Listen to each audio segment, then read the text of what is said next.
नमस्कार दोस्तों, स्वागत है आपका हमारे इस YouTube चैनल में।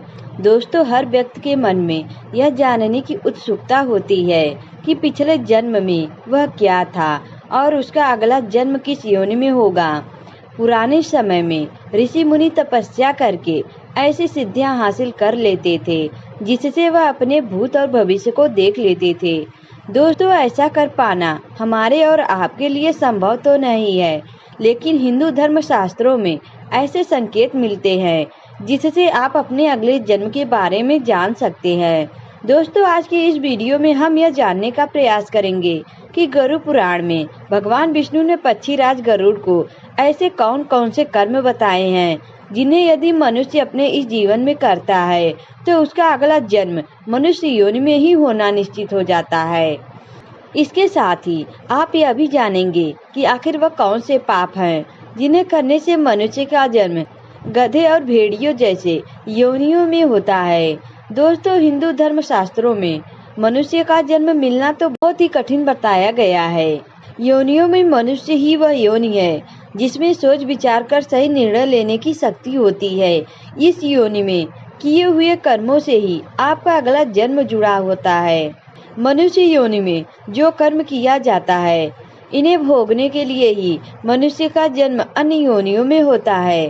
दोस्तों, गरुड़ पुराण की बात करें तो इसमें मनुष्य के हर कर्म का लेखा जोखा दिया गया है, जो न केवल उसके पाप और पुण्य का निर्धारण करते हैं बल्कि कर्म के बाद मिलने वाले कष्ट और अगले जन्म में मिलने वाली योनियों के बारे में भी बताया गया है। गरुड़ पुराण में लिखा है कि अच्छे या बुरे सभी कर्मों के फल संसार में जन्म लेने वाले हर जीव को मिलना निश्चित है।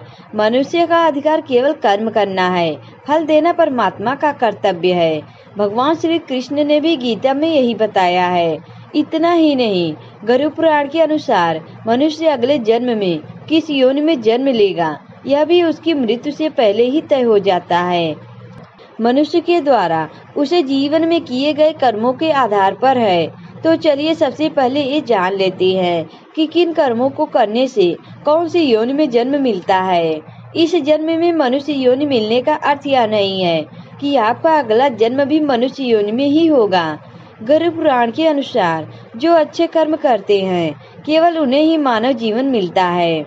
जो मनुष्य अच्छे कर्म नहीं करते उनका अगला जन्म उनके कर्मों के आधार पर 84 लाख योनियों में किसी भी योनि में मिलता है। कई योनियों में भटकने के बाद अंत में फिर से उनका जन्म मानव शरीर के साथ होता है। दोस्तों, मनुष्य के अगले जन्म के विषय में गरुड़ पुराण में एक कथा का उल्लेख मिलता है।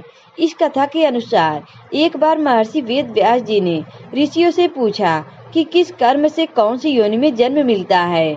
सबके विचार सुनने के बाद उन्होंने ऋषियों को इसकी विस्तार पूर्वक जानकारी दी और यह भी बताया कि मनुष्य जन्म प्राप्त करने के लिए किस प्रकार के कर्म करने चाहिए। वेद व्यास जी ने बताया कि जो भी व्यक्ति पराई स्त्री के साथ संबंध बनाता है और हमेशा ही स्त्री का अपमान करता है उसे भयानक नरक भोगना पड़ता है। इसके बाद ऐसा करने वाले मनुष्य को एक एक करके कई अलग अलग योनियों में जन्म लेकर उसको कष्ट उठाने पड़ते हैं। महर्षि वेद व्यास ने बताया कि मनुष्य को हर स्त्री का आभार करना चाहिए, चाहे वह पराई ही क्यों न हो। स्त्री का निराधार करने वाले सबसे पहले भेड़िए के रूप में जन्म लेते हैं। इसके बाद वो कुत्ता बनते हैं, फिर सियार, गिद्ध, सांप, कौवा और बगुला बनते हैं।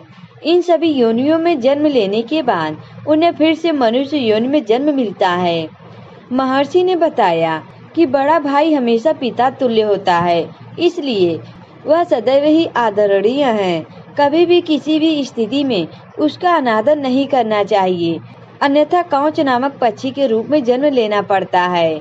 महर्षि वेद व्यास ऋषियों को आगे बताते हैं कि चोरी करना हमेशा ही गलत है, फिर वह चाहे स्वर्ण की हो या फिर वस्त्र की चोरी। हमेशा ही चोरी करने वाले मनुष्य को इसका परिणाम भी अपने जीवन काल में ही भुगतना पड़ता है। उन्होंने कहा है कि अगर कोई व्यक्ति वस्तुओं की चोरी करता है तो वो अगले जन्म में तोता बनता है, और यदि व्यक्ति ने सुगंधित पदार्थ की चोरी की तो वो अगले जन्म में छछूंदर के रूप में जन्म लेता है। इसलिए दोस्तों, किसी भी स्थिति में की गई चोरी को सही नहीं ठहराया जा सकता है और ऐसा करने वालों को इसके गंभीर परिणाम भुगतने ही पड़ते हैं। महर्षि आगे बताते हैं कि अगर कोई व्यक्ति किसी की हत्या या कोई दूसरा जघन्य अपराध करता है तो उसका अगला जन्म गधे की योनि में होता है। इस बीच एक ऋषि महर्षि से सवाल करते हैं कि मनुष्य योनि में जन्म लेने के लिए कौन सा कर्म करने पड़ते हैं। इस पर वेद व्यास जी कहते हैं कि गरुड़ पुराण के अनुसार वैसे तो इस जीवन में किए गए कर्मों के आधार पर हजारों योनियों में जन्म लेने के बाद ही किसी को मनुष्य योनि में जन्म मिलता है, लेकिन अगर कोई मनुष्य अच्छे कर्म करे तो अगला जन्म भी उसे मनुष्य योनि में ही मिल सकता है। दोस्तों, आज की वीडियो में बस इतना ही। अगर यह वीडियो आपको अच्छा लगा तो वीडियो को लाइक करें और हमारे चैनल को भी सब्सक्राइब करें।